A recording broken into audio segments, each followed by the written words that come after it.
it's evident that he cares. What do you care about? Welcome to the Rock Newman Show. It's the Rock Newman Show.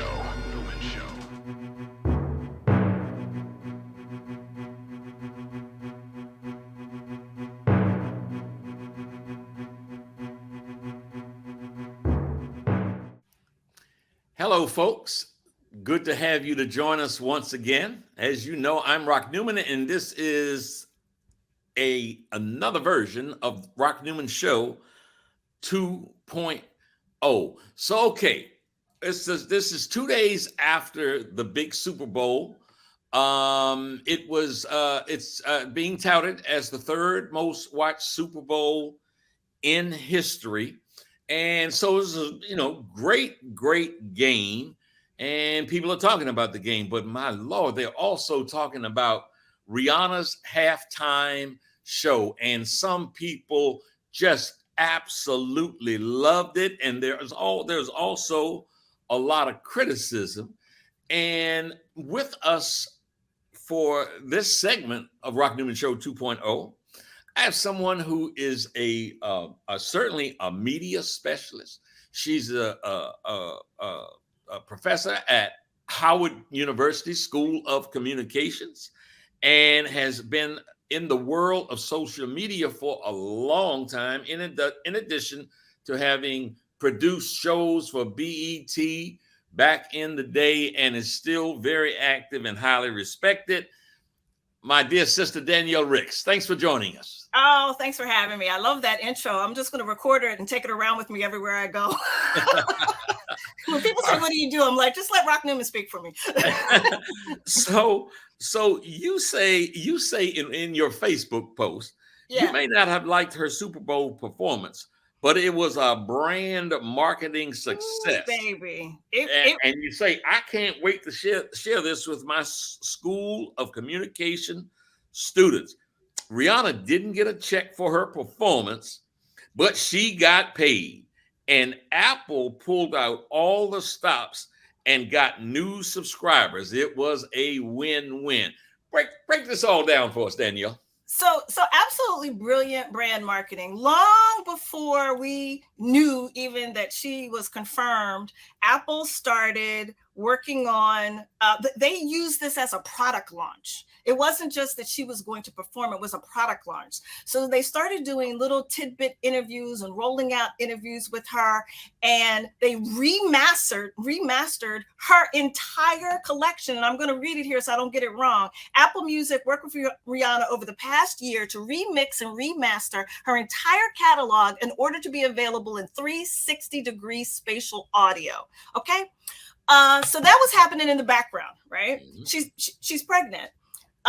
They decide, well, I'm a billionaire and I'm pregnant. I'm not doing cartwheels. And if you've ever been to a Rihanna show, that's not her jam anyway. So the people who are talking about, oh, I'm disappointed. Well, tell me you haven't been to a Rihanna show without telling me you haven't been to a Rihanna show, because that's not what she does. She brings out her dancers. What we don't give credit for is the technology that allowed the stages to go up and down, first of its kind. Okay, but let's talk about the branding. She stops for a minute and she blots herself with her Fenty blotting makeup, right? Okay, so what happens afterwards? We're talking about it today. We're talking about it again. You can purchase those clothes that her dancers were wearing on Fenty.com. There is a proprietary company. It's called Launch Metrics, and it's proprietary. And they take a look at, based upon marketing and impressions, what the value of an ad online and social, or what a performance online or social would be. And what they're valuing her performance is 5.6 million in a media impact, 2.6 million for the first 12 hours for Savage times Fenty. Some estimates are putting her at 5 billion with the B to her makeup company, her Fenty line. I don't think Rihanna cares a whole lot about whether or not you were just. The NFL wrote a check, right? I mean, I'm saying the brand marketing in and of itself, and that's why when I talk to my students, to think about communications or advertising or marketing or even social in a vacuum, we can't do that anymore. It's integrated marketing. How do you take a Super Bowl performance and make it work for the performer? Apple paid for that production, right? So Apple paid for that production and all that new technology they used. And why do they have stages going up and down? Because they needed to protect the football field, which, by the way, had the paint on it that I'm sure you heard sports pundits complaining about because the athletes were slipping and sliding, but they needed to protect that grass, right? So they have these stages that go up and down, brand new technology to be able to do that. And it's funny, if you go to her social, because she has her social media page, and Fenty has its own page, and then Fenty Beauty has its own page, and it says you were looking for a guest appearance. Here it is, and then it's the compact. The compact was the guest appearance. It was a marketing brilliant. The only person I've seen do it better is Beyonce. I've never seen anybody take advantage of 12 minutes, y'all. It was only 12 minutes. Yeah. 12 minutes and she made millions and billions of dollars. So look, Jalen Hurts ran for 3 touchdowns. Patrick Mahomes ended up being the MVP, but it would not be incorrect or unfair to say Rihanna might have made the biggest score of the day. Oh, absolutely made the biggest score of the game. And there was also this hype going around, and I don't know if it was organic or if it was planned, but I saw a lot of posts on Instagram and on Twitter that said, I heard there's a Super Bowl football game happening at the Rihanna concert, right? So her fans were coming, and a lot of us were still kind of are still kind of salty with the NFL because of what happened with Colin Kaepernick and have boycotted. This is the first time that I've really watched the game, and I did turn off after Rihanna. And there are a lot of people who said they only tuned in for Rihanna. A lot of us are still mad at the NFL. We haven't gotten over that. Absolutely, as it should be. As a matter of fact, I'm going to say what a dear friend of mine wrote just recently, Suzanne Harjo, who literally led the effort to get the Washington football team to remove its derogatory racist name. This morning, she positioned that, hey, you can love your team, but be conscious. That's right. That this is another mascot which needs to be annihilated from the sports scene. Native Americans, it is disparaging. And especially when they start talking that damn tomahawk thing, that sort of thing. Right. So, so there's definitely some challenges and some issues that the NFL still has to work with. But I'm going to tell you something. The marketing that they did, the idea that Rihanna was performing, and this is something I want to talk to you, lady, about. Yeah, I've heard this from guys. Man, why would she be up there and she all pregnant and everything? So, do you have any thoughts? Your circle of friends, girlfriends, or whatever, have any thoughts on that one way or the other? Well, here's the thing. As I said to you, these negotiations started a year ago in terms of what she was going to do with Apple for this, and a year ago she may not have known. But it's not uncommon for artists to reveal their pregnancy in a big way, right? Beyonce did it at a concert. What I'm told is they missed the shot. There was a moment when she unzipped her jacket and she put her hand under her belly, which would have been an indication, hey, I'm pregnant. And the cameraman missed it. That's what they said. So this was a reveal. And I don't know if you're going to make a reveal, why not make it at the Super Bowl if you're going to do it? Because watch what I tell you, there's going to be a pregnancy line of clothing coming out in a minute, right?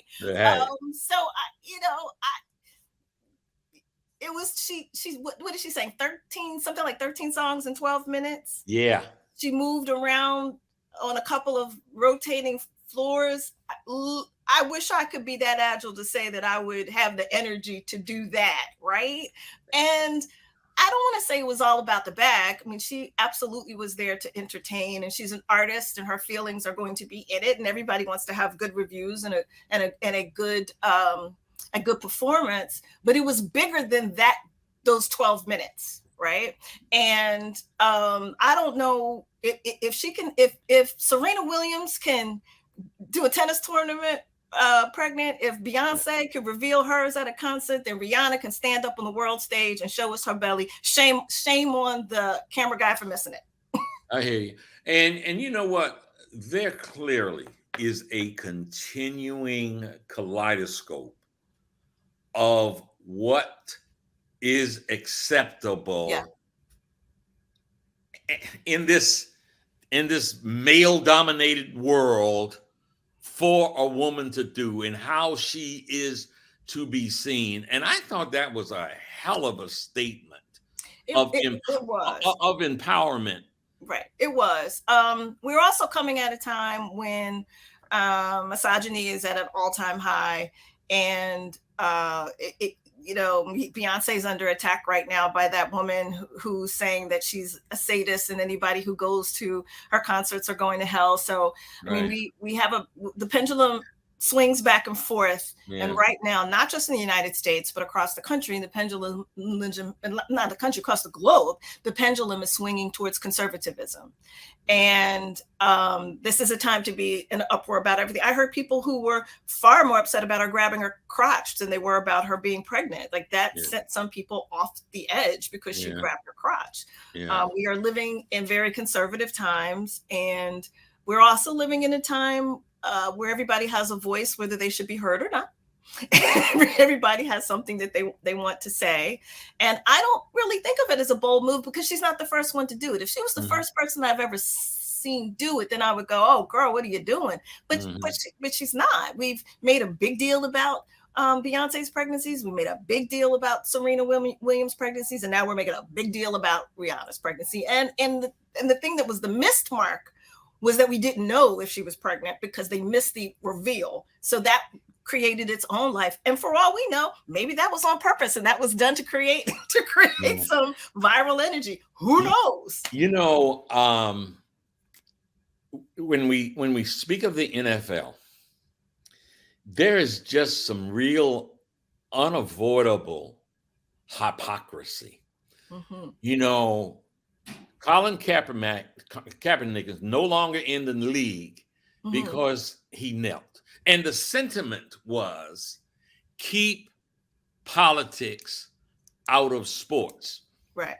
Now, let's just juxtapose Colin Kaepernick's crime and what he did.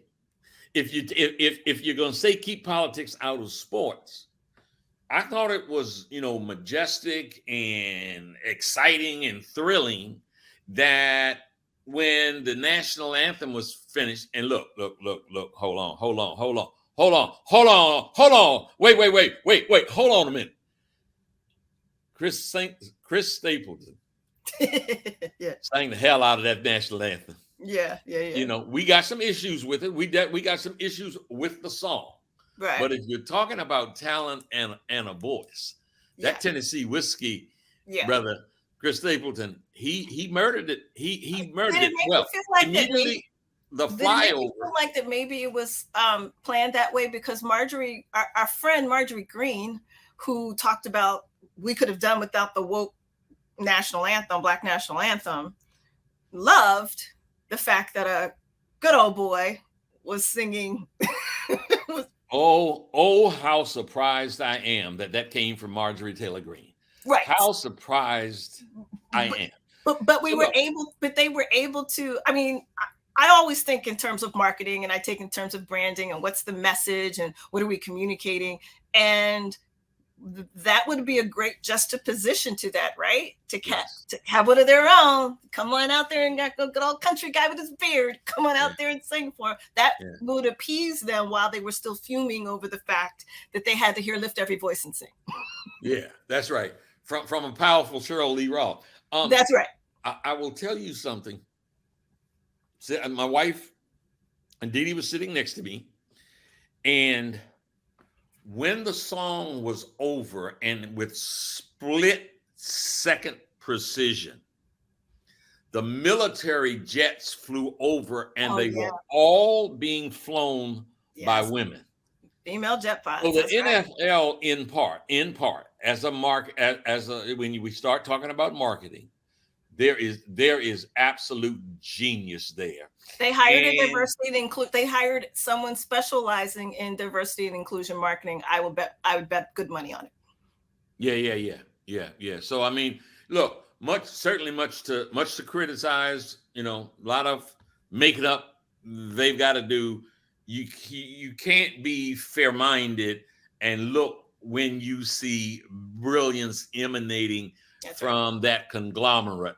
And my feeling of when that song was over, and it happens at other sporting events. That's why it always just makes my head explode. That when someone of conscience stands up to try to right a wrong, and they're so quick to say leave politics out of sports when politics are woven through, in, upside down, and all around. Sporting events, throughout the country. And now the term woke is being used in a derogatory way as it relates to sports and everything else. Let's not be woke. Well, what are we going to be, asleep? That is so how they have taken that word of any circumstance, unless it's late at night and you're trying to go to sleep. You don't want to be woke. But any other time, they're gonna bastardize that word, woke.